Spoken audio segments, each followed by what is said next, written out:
com ele.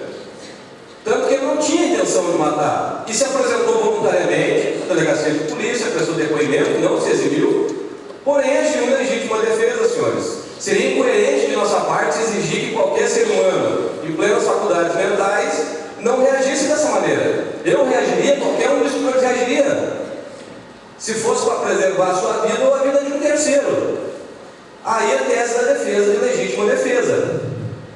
Outro fator importante, que o fato ocorreu a 20 metros da casa do Alberi.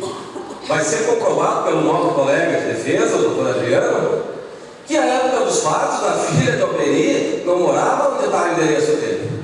Ela morava do outro lado da cidade, senhores. Isso não foi levantado, mas vai ser provado pelo meu nobre colega Adriano. Eu lhe pergunto, o que João estava fazendo? Como é que é o nome de Vossa Excelência, por favor? Seu Giovanni. O senhor Giovanni já apedrejou minha casa, conforme ficou provado nos autos, me ameaçou de morte com uma faca carneadeira, né, em certa feita. O que é que o senhor Giovanni vai estar fazendo na frente da minha casa, quase na frente da minha casa, embaixo de uma árvore? Aí sim haveria emboscada. Me esperando, será que ele estava lá para me dar um ramalhete de flores, para me cumprimentar por ter tomado a sua esposa? Aí sim, o seu João teria motivo passional para cometer um crime contra ele. Ele teria esse motivo, perdeu a mulher, por não saber tratar, por maltratar sua esposa. Ele teria motivo para cometer um crime contra o senhor Alberi. Estava lá esperando, de posse de um facão. Aí eu vou lá na frente da casa dele esperar ele. É óbvio que eu queria matar. Alberi, usando da sua força necessária, dos meios adequados, agiu em legítima defesa. Tanto que os golpes também, como falei para Vossas Excelências, foram à altura da coxa, infelizmente, provavelmente, atingindo a veia femoral, levou ao choque hipovolêmico que levou a óbito. Mas a intenção de Alberi não era essa, senhores. Em momento algum ele quis matar, ceifar a vida de João. Bem, Dorcindo, nas folhas 43 dos autos, afirma que sabia que João tinha um facão. O facão é fácil, qualquer um pode ter passado e levado esse facão. Nós temos aí o caso do ex-goleiro Bruno do Flamengo até hoje. Não acharam o corpo dele em Samúdio e ele foi condenado, está lá preso. Ah, não existe o corpo, não existe o homicídio. Então, porque não acharam o facão, não existe facão. Isso não vem a caso, senhores. Qualquer um pode ter retirado esse facão do local. Algumas coisas que eu quero que Vossas Excelências analisem, julguem com coerência, com consciência, para não cometerem mais um crime, mais um atentado contra o senhor Alberi, que já sofreu com os golpes que acabou levando o facão.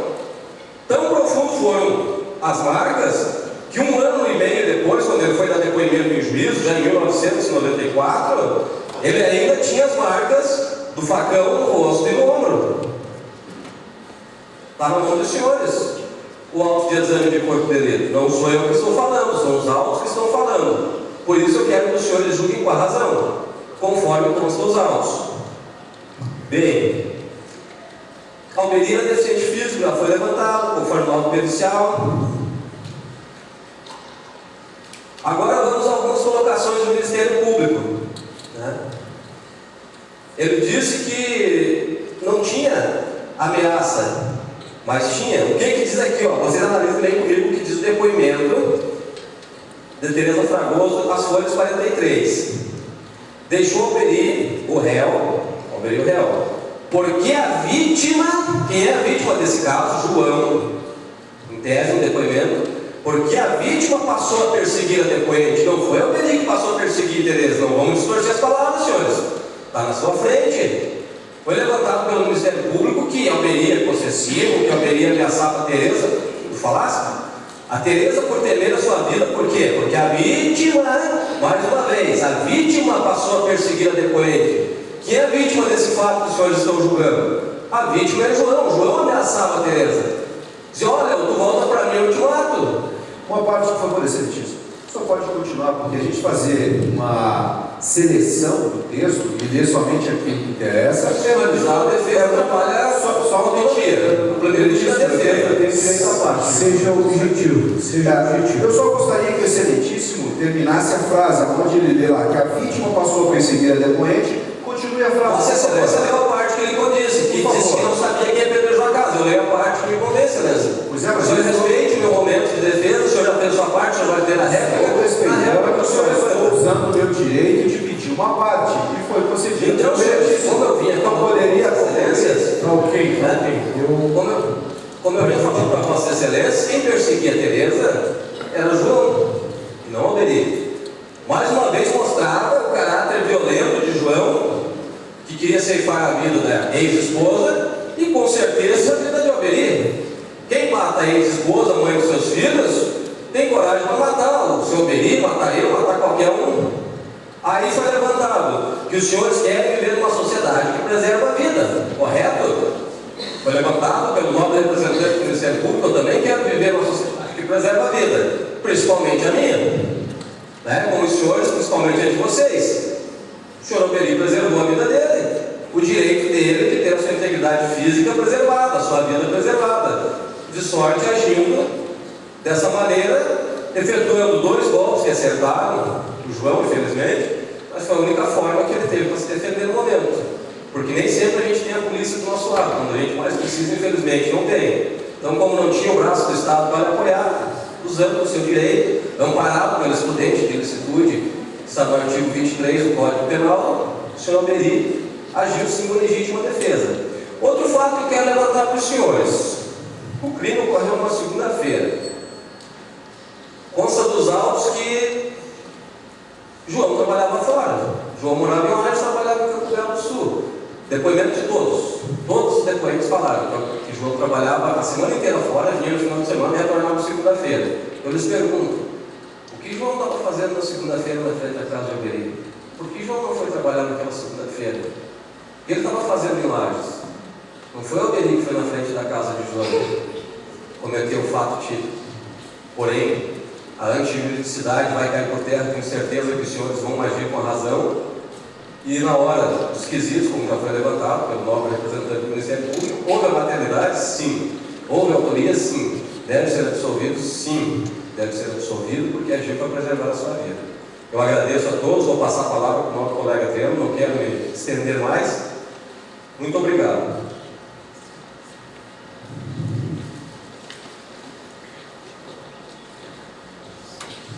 Gostaria de saudar o excelentíssimo presidente do Tribunal do Júri, assim como o ilustríssimo representante do Ministério Público, o Gerson, qual tem muito respeito pelas sábias palavras que foram expostas anteriormente, aos serventuários da Justiça, desde o mais simples cargo até o mais complexo, assim como o pessoal da segurança, a qual vem nitidamente delimitar sua vida a garantir a vida que eu tenho. E, por fim, a saudação aos importantes plenários, senhores e senhoras, que hoje compõem esse tribunal. E, aproveitando as colocações do Dr. Juliano, eu gostaria de questionar o que realmente o senhor João fazia nas proximidades da residência do senhor Alberi, em plena segunda-feira, às 20 horas, sendo que, conclusivamente, todos os depoimentos alegaram que o senhor João trabalhava durante a semana toda, vindo somente aos finais de semana para sua estadia curta na residência em que ocupava. Mas eu gostaria de levantar também a questão, como a promotoria colocou sabiamente, a questionar o tamanho desta arma. Só que vejam bem, senhores, que se os senhores buscarem nos laudos, na página 13, consta a seguinte colocação: faca de 20 centímetros de espessura, porém, ferimento lateral posterior da coxa direita, medido aproximadamente 5 centímetros. Ou seja, uma faca dessa pode fazer um estrago bem maior do que 5 centímetros. Justamente no quadril, 4 centímetros. O que nos leva a crer que, como a promotoria colocou, que se houve emboscada, foi o senhor Alberi, não o senhor João, eu derrubo essa tese, essa contestação.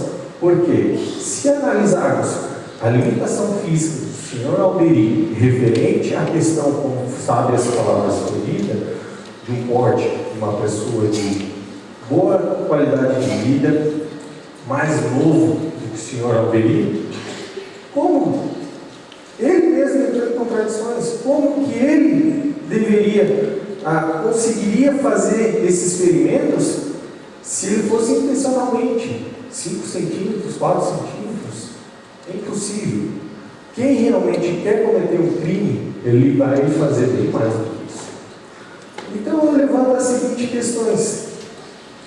Nos laudos periciais, nos dá a entender claramente que o senhor Alberi, quando foi alvejado pelos 2 golpes na região esquerda, região a qual ele tem a deficiência, ele estava de costas para o seu João, ou seja, tentando-se resguardar sua vida na sua residência, tentando retornar, haja visto que ele estava próximo da sua residência.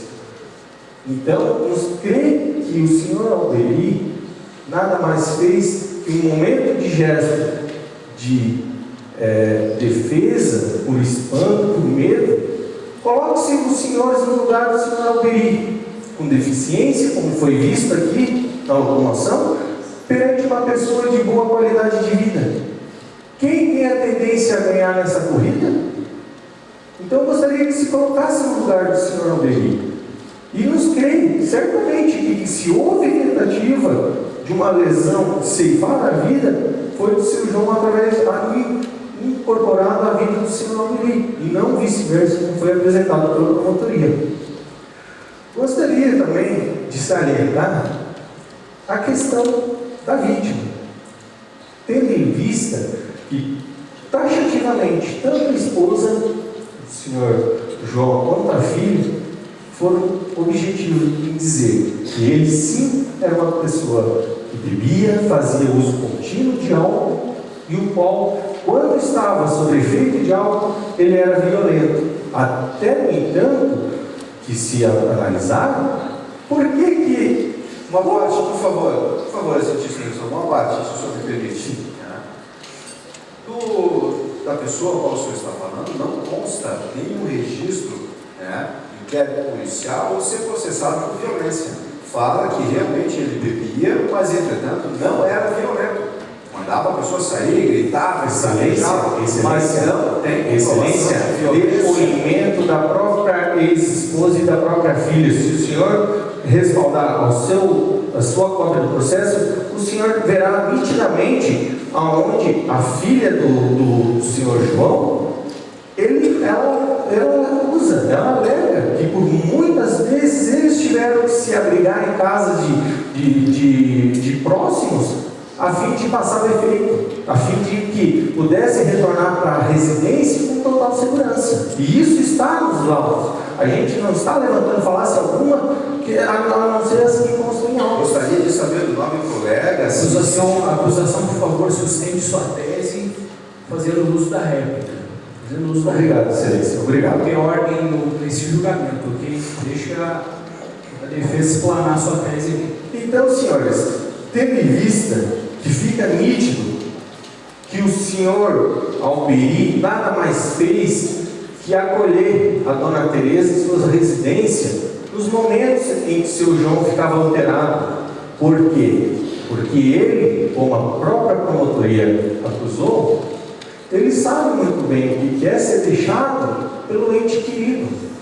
Como é sofrer com a família desestruturada.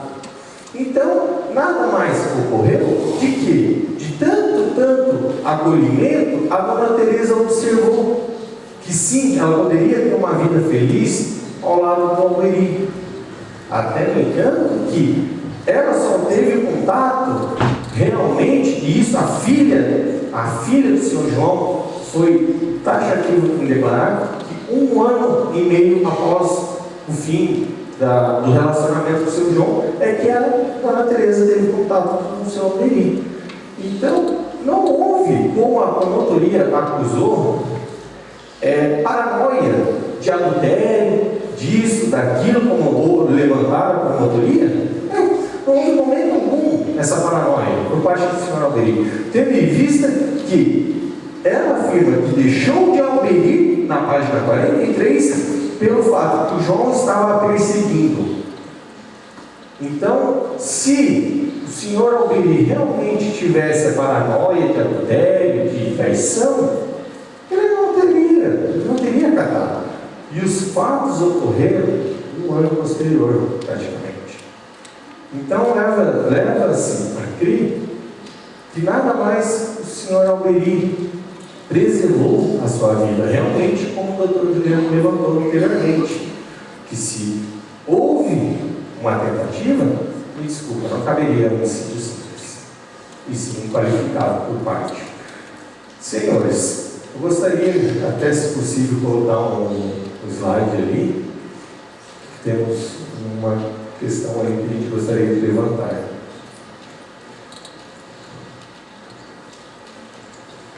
Já não, então, acho que já está aberto. Vamos marcar. Isso. Primeiro, perdão, o último. Senhores, como foi vendido em depoimento, a filha do seu João, em depoimento, alegou morar na rua Silvio Santos. Excelência, o Conselho de Sentença consegue visualizar bem?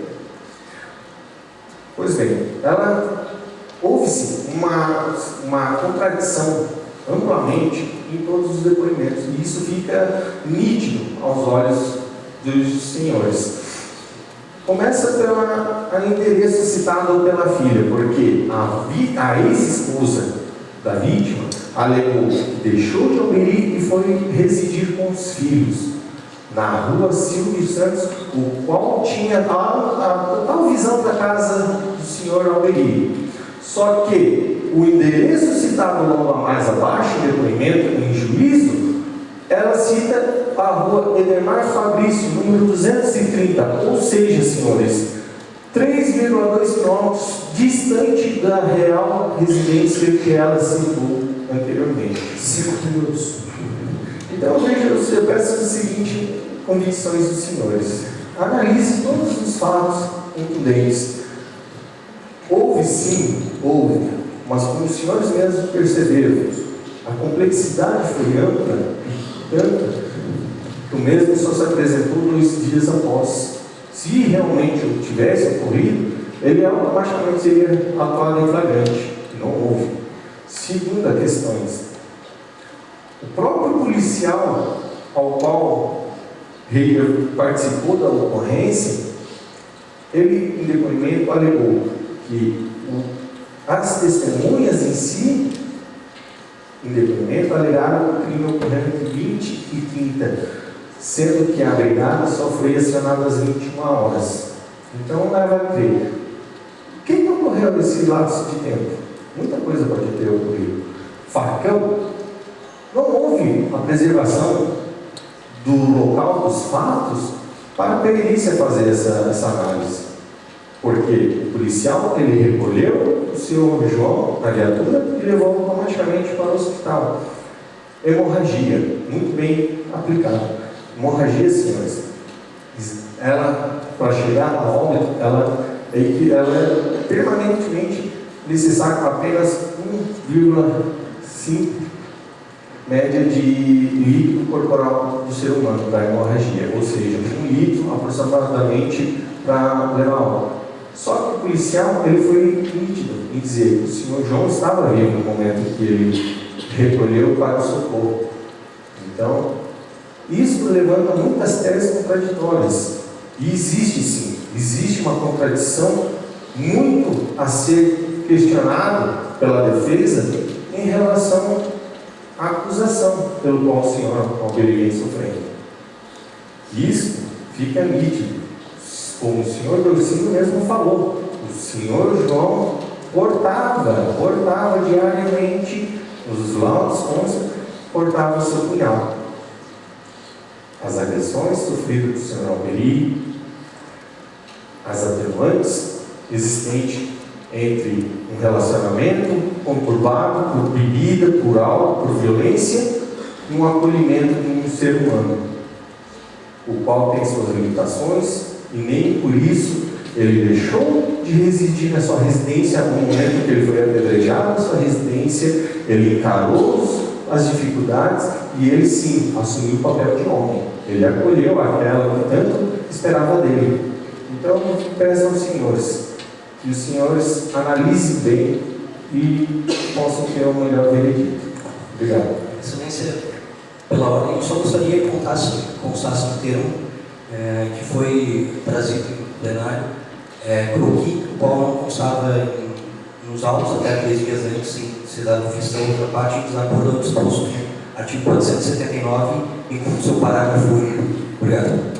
Escrivão registra em cima. A acusação para o uso da réplica. Sim, registro. Bem, senhores, considerando já então o adiantado da hora, eu decido por suspender essa sessão plenária, estendendo esse recesso até amanhã às 19 horas, quando então daremos continuidade a este julgamento.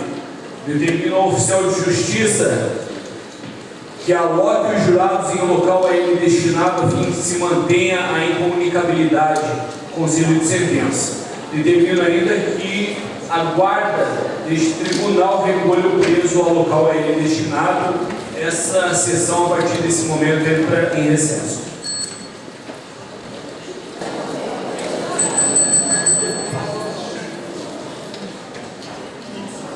Senhoras e senhores, boa noite. Agradecendo mais uma vez a presença de cada um de vocês aqui, daremos continuidade então a essa sessão plenária.